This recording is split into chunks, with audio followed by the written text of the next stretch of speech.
Hi, everybody. This is Silvio Canto in Dallas, Texas on Saturday, April the 11th. And welcome to our commentary. Just very quickly, I have a post over at the American Thinker today talking about NATO and how NATO may not be NATO too much longer. The NATO that we've known over the years is on the brink, frankly, of collapsing. And what I mean by that is that the organization NATO, an organization that was created basically to protect Western Europe from Soviet tanks. That's what it was all about. Back in the early 1950s, a lot of Europe was destroyed after World War II. So NATO was created so that there would be an organization, there would be something that would stop Russian tanks or an invasion of Russian tanks or Soviet tanks, I should say, into Western Europe, because most of those countries were destroyed after World War II. They didn't have economies, they didn't have militaries. So we did it, basically. The United States did it by backing NATO and also by doing the Marshall Plan. So that's what happened in the late 40s, early 50s, and that's how we got to where we are. Unfortunately, sometime, and I don't know exactly when, but it may have been in the 80s or 90s, NATO stopped being NATO, and it became an organization where the United States was doing all the heavy lifting, where the United States was basically defending a bunch of countries for free. That's what happened. We were defending a bunch of countries for free, and countries got used to that. So they were not spending money on their defense, so they started spending money on social welfare programs. So people would go to Europe and come back saying, oh, wow, in Europe, they have this for free. They have this and they have that. And yeah, they do, or they did, because they didn't have to spend money on defense. So they were able to do all of this, and they were basically protected by the United States. But I think a couple of things have broken the back of that. Number one is the war in Ukraine, where the United States has been doing a lot of the spending in a war that we're not really committed to defend. I mean, morally, I would like to see Ukraine win, but legally, we don't have to do anything. Ukraine is not a NATO member. Ukraine is not we don't have, in other words, a defense agreement with Ukraine. I mean, again, I want to see Ukraine survive, and I think what Putin did was horrible. But it's really the Europeans who should be helping Ukraine to a larger degree, and they were not. And I think the second thing that, and this is the one that may have broken the camel's back, is what happened now in Iran, where we see Europe basically not supporting the United States. You have countries like Spain saying, no, you cannot use our military bases. By the way, these military bases we pay for this. This is not a gift of Spain. Yeah, we use their land, I agree, but we pay for it. We pay for it. It's not like, they're giving us something for free. We paid to have this territory in Spain or wherever. And other countries, too, they decided, we're not going to let you fly over our country, or we're not going to let you refuel in our country. And I think it's really broken the back of NATO. And I don't know if NATO can be put back together. So I have a post today that came out at the American Thinker talking about all of this and how NATO has basically failed the test. When we needed NATO, we didn't need a lot. It's not like we were asking them to send troops or doing any fighting. All they had to do was simply support the mission by letting us fly into their country or whatever. When it was time for them to put up, they didn't. And, it's not a good idea. So I'm not sure how much longer NATO can survive. Now, the Secretary General of NATO, who has been in the United States here for the last few days, he's doing everything he can to somehow salvage NATO. And I think he's a good man. I think he understands the problem that Europe has. Europe cannot defend itself.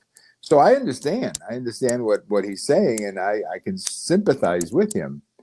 But I'm not sure that he can convince the American people. And it's really the Congress that has a lot of problem with this. So unless, there's one thing now where I think NATO can really get itself back together, and that is if NATO can participate effectively in clearing out these mines in the Straits of Hormuz and basically working to reopen the Straits of Hormuz. If NATO if NATO navies and ships and so on can participate in this and take this over, if they can do that, I think that's one way they can get back in good grace with the United States. But it looks like the United States is going to be doing that as well.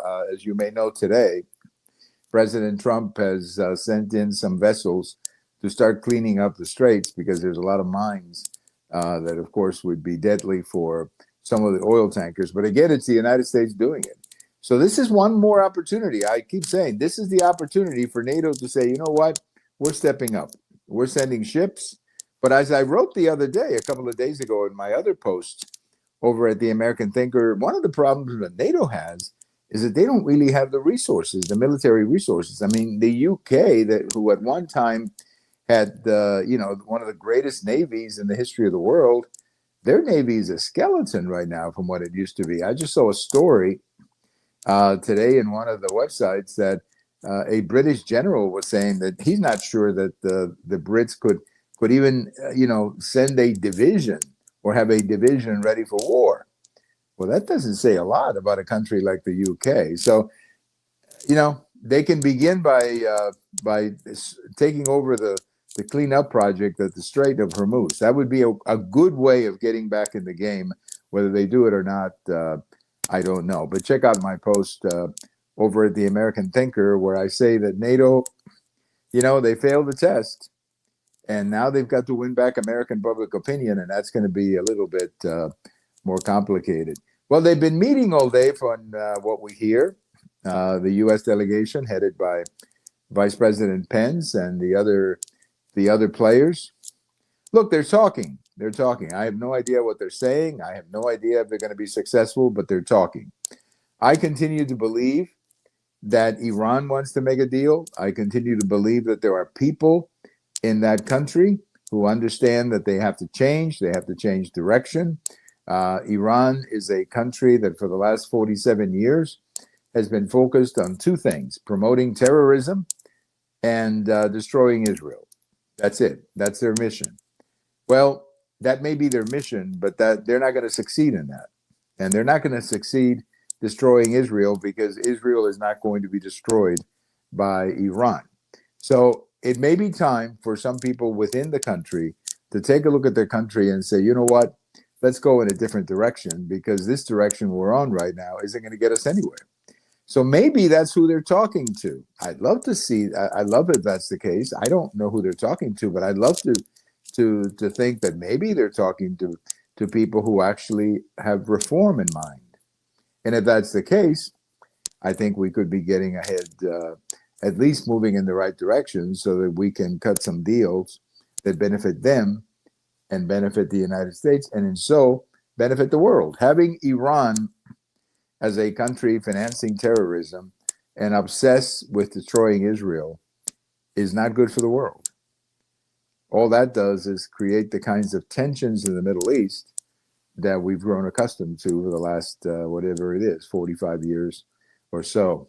I have a post coming out Sunday morning. We'll talk more about it on Sunday's video about Cassidy Hutchinson. This is the young woman who went before the January 6th committee. If you remember, she's the one who told them that President Trump had tried to take the steering wheel of the presidential limousine from a Secret Service agent, and who got into a fight because the president said, I guess he wanted to go back to the White House, something like that. Well, the story was so unbelievably stupid. The Secret Service immediately came out and said it didn't happen. But nevertheless, this lady, Cassidy Hutchinson, went before the Congress, and now she's being investigated by the Department of Justice, perhaps for committing perjury, or perhaps for just, this outrageous thing that she said. And we'll see. We'll see what happens. We'll see what happens. But what she did was so unreal. And the whole January 6th committee, as I write in my post coming out Sunday, the whole thing was so stupid, this January 6th committee. Representative Cheney, who disappointed me so much. Representative Cheney was apparently the Republican on the committee, and yet she let this happen. She let this kind of a witness say these things. She had to know, Representative Cheney, that it didn't happen. It's completely unreal. Her father was Vice President of the United States. She should at least know how the Secret Service works. But the whole thing was a joke. And Cassidy Hutchinson, I don't know who put her up to do this. I don't know. I have no idea. But I'm glad to see that she's being investigated, because this whole thing with the January 6th committee was frankly a disgrace and a low point, I think, for the United States. Well, on this day in history, 1951, I leave you with an interesting on this day in history reminder. On this day in history, President Truman fired General MacArthur. And you talk about a controversial presidential decision. MacArthur was very popular. And when he came back to Congress, he was given the opportunity to speak to Congress, and people thought he was going to run for president and so on. It didn't happen. Another general named Eisenhower ran for president. But you talk about a tough day for a president. It was today in 1951 when President Truman fired General MacArthur. And I think most historians looking back at that right now think that President Truman was correct. You cannot have a military man engage in insubordination against the president. If he doesn't agree with the president, you resign. So I think President Truman was correct, and most historians see it as correct now in retrospect. But I tell you, at the time, if you read anything from that time, this was one of the most controversial decisions that a president ever made. And of course, the Korean War was going on at the time as well, and that was not going well for President Truman. So President Truman fired General MacArthur on this day in 1951, and it was quite a moment. Thank you for listening. This is Silvio Canto in Dallas, Texas. Have a great weekend, everybody. Talk to you later.